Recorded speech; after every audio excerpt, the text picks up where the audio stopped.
Continuing our coverage from SEC Media Days, here's a look at how Auburn did in the 2022 season. The Tigers finished 5-7, failing to reach a bowl game for the first time since 2012. They also finished below 500 in consecutive seasons for the first time since the turn of the century. They also went 0-4 versus ranked opponents. Their average margin of defeat was 4 scores, so no surprise they lost 5 games in blowout fashion. A lot of stats there. The long story short, though, they were bad last year. So now to make sense of it all is Nathan King from Auburn Undercover joining us. Nathan, we'll start with Hugh Freeze joining the SEC for the first time since 2016. Obviously, his hire comes with a lot of controversy, but what does success look like for him in year one on the Plains? Yeah, well, you set the table there for what Auburn has experienced over the last couple of years. So obviously saying that, returning to a bowl game, that's not what Auburn fans want to hear in the long term. Obviously, they were used to, SEC title contention at times under Gus Malzahn, 10-win seasons. Of course, he took them to a national title game. They're one of the recent SEC teams to win a national championship.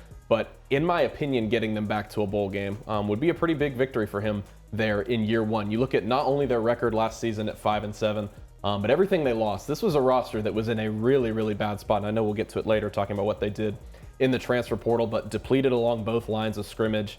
The quarterback situation was their worst since the 90s in terms of efficiency last year. So there were tons of question marks. And so if he's able to turn this team from having all of that early in the offseason to 6 wins, 7 wins, maybe if you win 7 games the regular season, tack on 1 more in a bowl game, I think an 8-win campaign for Hugh Freeze would be massive in his first year back in the SEC, like you mentioned. It was a bit of I hesitate to say a tumultuous, re-entry for him, but the main thing he talked about was, look, let me prove it. Just asking for your trust in terms of talking to Auburn fans, and so far in terms of the offseason, everything he's done has been pretty positive so far, and now obviously all that's left is for them to translate that on the field.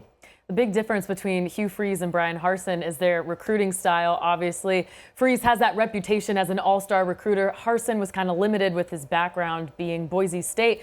Auburn's current class, though, low in the rankings, probably because they only have 11 commits at this point. However, 9 of those are 4-stars, so pretty good ratio there. But what differences so far are you seeing in the recruiting? Yeah, similar to what we were just talking about with the roster.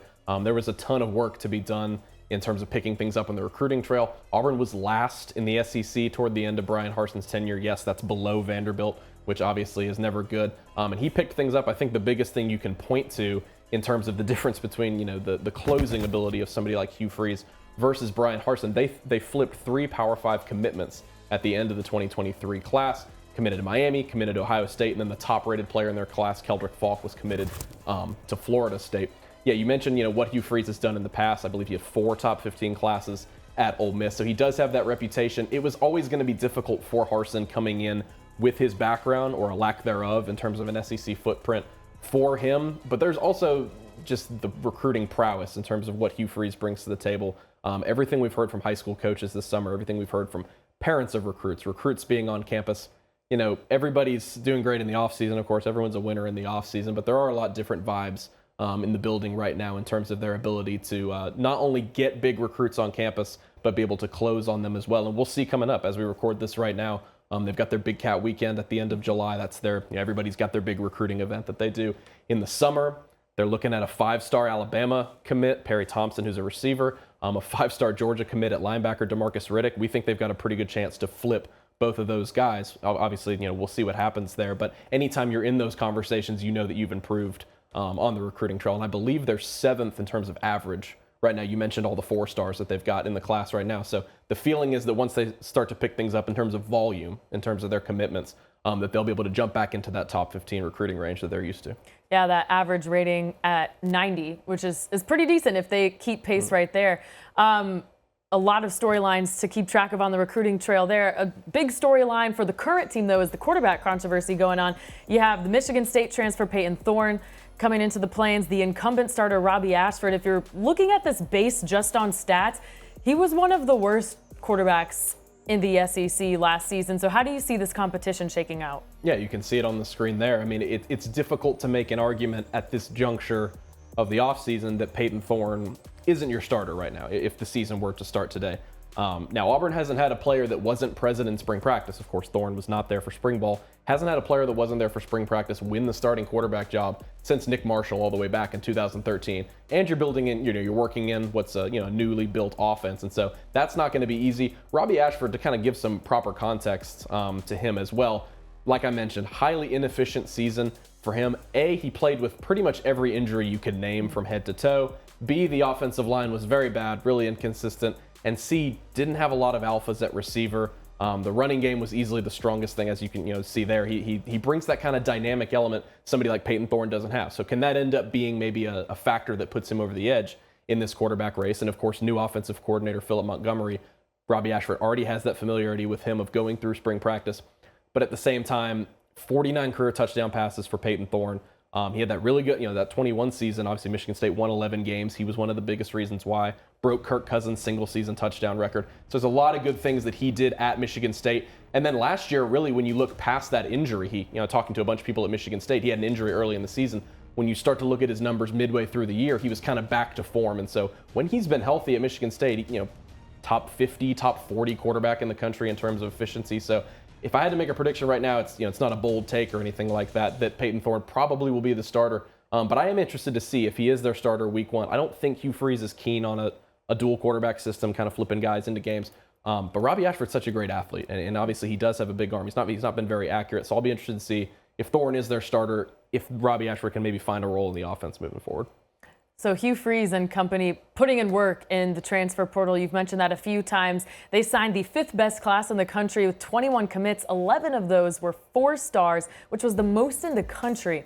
How did they use, from your perspective, the portal to improve the team overall? Yeah, the only position on the entire roster that they didn't address was the secondary, and that's because they've maybe got 3 or 4 NFL guys there. Auburn fans, that's obviously a sight for sore eyes to see 3 offensive linemen. I believe 3 of the top 10 rated offensive linemen, according to 24/7 Sports.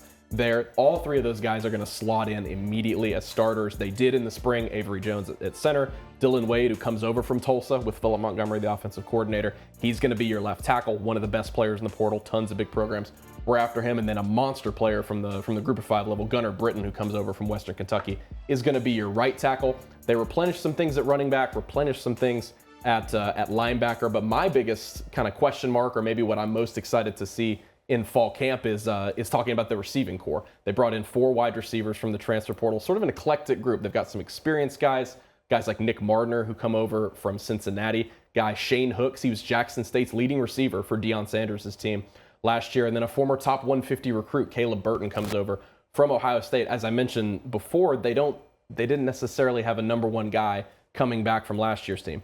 Maybe a lot of number 3s and number 4s, but not really an alpha within that passing game. And so that was sort of the thing to maybe put them over the hump as we're talking about what does success look like, how many wins can they get to next season. Maybe going from a team that they're kind of going to maybe scrape by to try to get back to a bowl game, to where you're saying you got to establish Power 5 quarterback in the transfer portal. You've got him some help on the O-line, which has been a huge struggle for this team. You've got him some help at receiver. Maybe this is a team that can make a little bit of noise. Obviously, maybe not contending for the West, but can make some noise in the division. All right, we've been breaking down the offense, the defense, the recruiting. So let's make a prediction for this year. Auburn's win total is set at 7. Are you taking the over, the under, or the push? I think I'm going to push 7. That's kind of been where I've landed recently. Like I just talked about, maybe a little bit under that. Maybe this was a 6-6 team before they got Peyton Thorne out of the transfer portal. It was difficult for me to really project them as much more than that with how much inconsistency they had at quarterback. But you look at their schedule, it's not terrible in terms of non-conference. If you can get that win at Cal, you will definitely go 4-0 in the non-conference. At Vandy, it should never be too scary for Auburn. Mississippi State at home, those are the SEC games you kind of have to get. After that, that's 6 wins right there. And so to me, it comes down to the toss-up games. Can you jump up and bite somebody like Arkansas on the road? Can you beat Lane Kiffin in Jordan-Hare Stadium? Everyone knows, that saga in the Auburn's coaching search, Hugh Freeze's history at Ole Miss. That's going to be a really charged-up game. And then, pointing out the obvious, getting Georgia and Alabama at home inside Jordan-Hare Stadium. I don't have to tell anybody that, obviously it's been a little bit worse with Georgia in terms of what they've done recently, but anything can happen when Alabama comes to Jordan-Hare. Look no further, a couple years ago, Auburn had basically a one-legged quarterback in TJ Finley and Bryan Harsin in that game, who obviously turned out to not be a very good coach, and they almost upset the Heisman winner in Bryce Young in Jordan-Hare Stadium, ended up losing in 4 overtimes. So 7 feels like a comfortable range for me to kind of fall at. I think they've got a baseline of 6 wins, and I think maybe they can jump up and get somebody else in the division. Yeah, I like that one. And you pointed out a few that it'll be absolutely electric inside Jordan-Hare Stadium, so looking forward to that. All right, thanks, Nathan, for joining us with your expertise today. And for more coverage on Auburn throughout the year from Nathan and the rest of the staff, check out AuburnUndercover.com. They will be bringing you all the updates from SEC Media Days as we get closer to kickoff.